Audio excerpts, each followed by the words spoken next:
Hey all, here at OS Reviews, you're watching our throwback review of the Sony Xperia Z3 in 2019.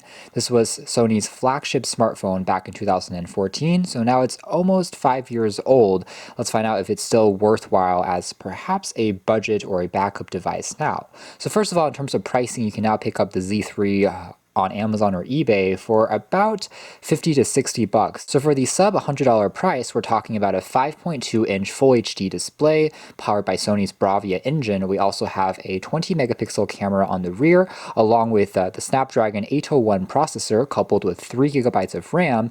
And if you're talking about the US version, it has 16 gigs of built-in storage, but the international version, like the Docomo model that we have here, comes with 32 gigs of storage, which can be expanded by a micro SD card slot on the side. So those specs are no longer bleeding edge, but as far as being on paper is concerned, they don't seem that shabby, especially compared to a lot of sub $100 phones which are new today, and you're still getting a better camera experience as well, which we'll discuss in more detail in a second. So taking a closer look at the design, now one thing about Sony phones is that their hardware language hasn't changed all that much. Even now in 2019, with the Sony Xperia 1, it has a longer aspect ratio but still retains that iconic rectangular slab form factor that they kind of introduced with the original Xperia Z all those years ago. But what's nice about the Z3 is that there's some extra attention to detail compared to the past generations. There's a smoother look, which is also more in line with Sony's current design. It's made out of aluminum on the sides, as well as a sandwich of glass on the top and the bottom, so everything is rounded off at the corners but still feels incredibly sturdy and premium.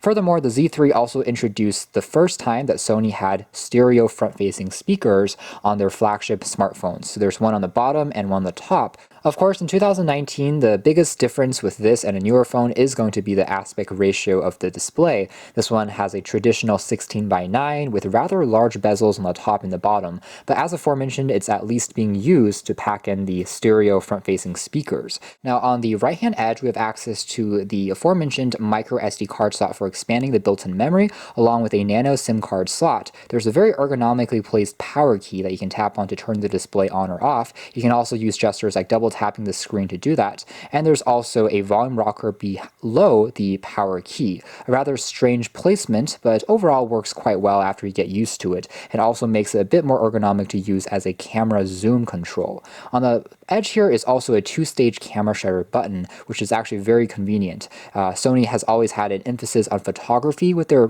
premium smartphones, and with this button here, it makes it feel like a point-and-shoot camera. We're almost seeing a resurgence in that the glass construction on the back is becoming more popular as manufacturers have created the gradient finishes. Now on the left-hand edge, we have access to a very funky looking port. This was a proprietary accessory port that could fit into Sony cradles for charging, as well as a syncing cable, because as a waterproof phone in 2014, it meant that all the covers needed to be sealed in order to prevent any liquid from leaking in. This thing can be submerged in 1.5 meters of water for 30 minutes, so it has IP68 resistance, which was also ahead of its time, but again, you needed to cover up the micro USB port to have access to that, or you could use this magnetic pogo-style charging port. Compared to the original Sony Xperia Z that we also did a throwback review on just a few months back, I would say that the Z3 is the more refined version. Instead of using really sharp angular edges which are made out of plastic, we now have again aluminum on all the edges which are gently curved off,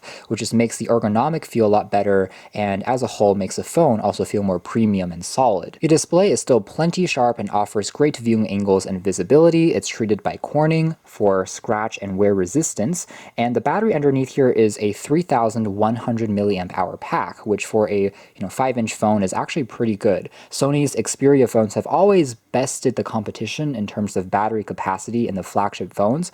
For comparison, a phone in the same age, such as the Samsung Galaxy S6, only had a 2,300 milliamp hour capacity battery. Furthermore, Sony also has something called Stamina mode, which can optimize the battery performance even more by dimming the screen, turning off some of the wireless options, and that can last you even longer when you're in an emergency.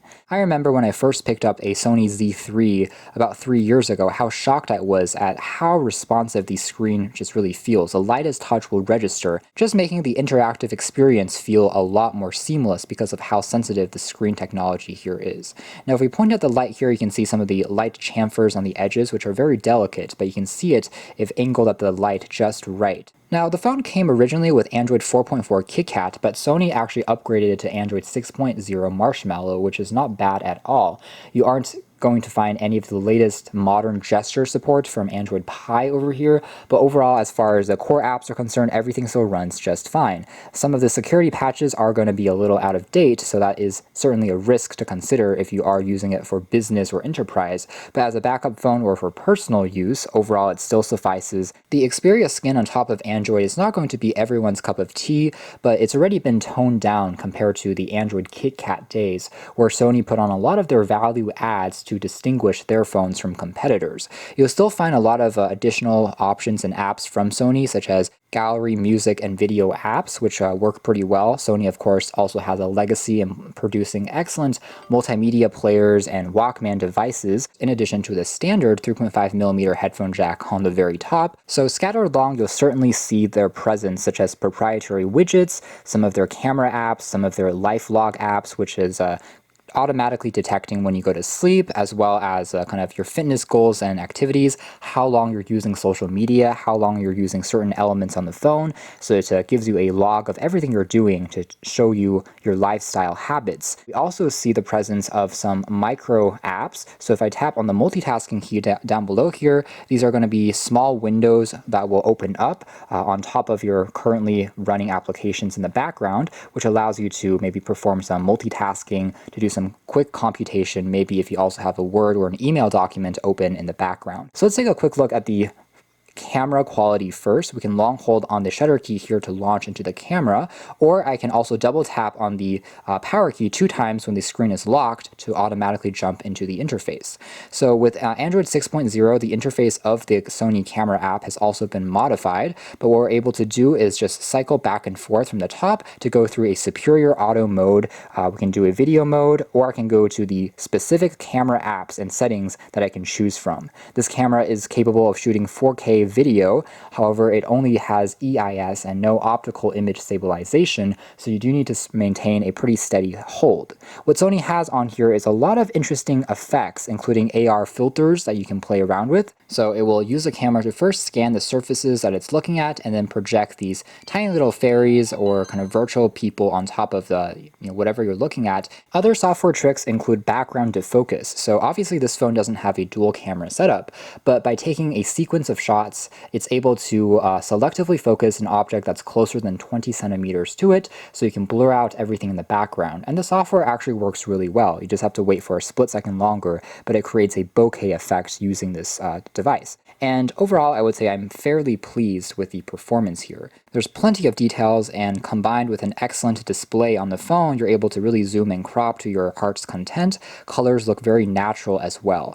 In terms of exposure, it also works, I think, well enough. Maybe not quite as consistent 100% of the time. A few more shots here, and there is an ambient light sensor which will automatically dim and brighten the display depending on your surroundings, so it really is a joy to use, and you can tell just how nice of a job it does, especially in outdoor environments with plenty of sunlight. You can get some truly amazing looking images still with this camera lens that you can feel proud of just posting directly on social media without even editing or needing to apply any filters. So it's definitely one of those cameras that's will inspire you to take some more shots, and still outperforms, I'd say, a lot of other smartphones that you'll find for only $50 to $60 on the market right now. And here we have one of those AR filters. You can see it's capturing it real time. Along this table here, everything has turned into these mushroom houses, so it's actually very convincing and pretty fun to play around with, especially I think for kids. So just a few more images here, and we will then move on into, I guess, a web browsing and a quick sound test just to show you guys what the speakers are like.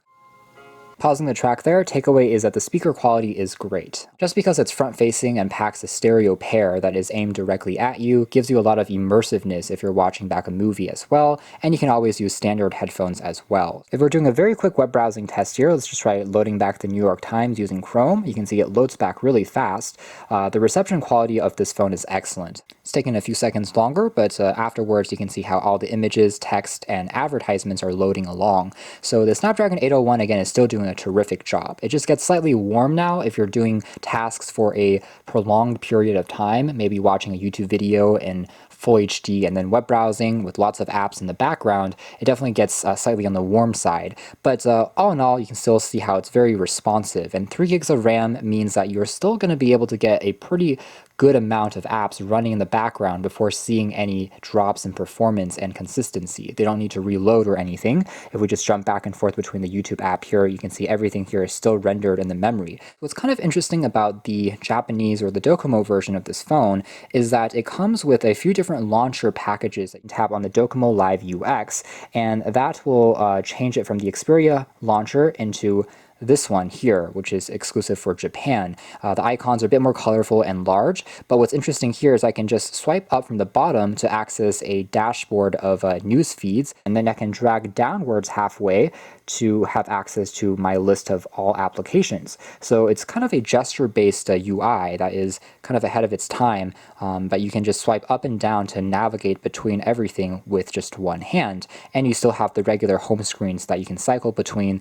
Works with all the latest communication apps, whether that's WeChat, Facebook, Snapchat, all of those that you can download from the Play Store. And as far as game compatibility is concerned, all of the latest titles will still run and load on here, including PUBG and Asphalt 9. The only thing to note is you definitely need to wait a little bit longer for the apps to open up, especially for the first time. Again, the processing speed and the number of cores no longer as great as a modern chipset. However, in general, it still does a respectable job, especially if you give it a bit of time and patience. After the game starts running, it still is just very smooth and responsive. Again, the 801 and the 800 really was a beast for its time, and even now it still holds up really well as kind of a, I would say, mid-end chipset. So really, you shouldn't be worried as far as being able to play back some light games and even heavier ones if you have a bit more patience and remember to perhaps clear up a bit of the storage and RAM in the background when you're not using it. So that's more or less it as far as our kind of revisited review of the Sony Xperia Z3. All in all, it still is a pretty fantastic phone, in my opinion,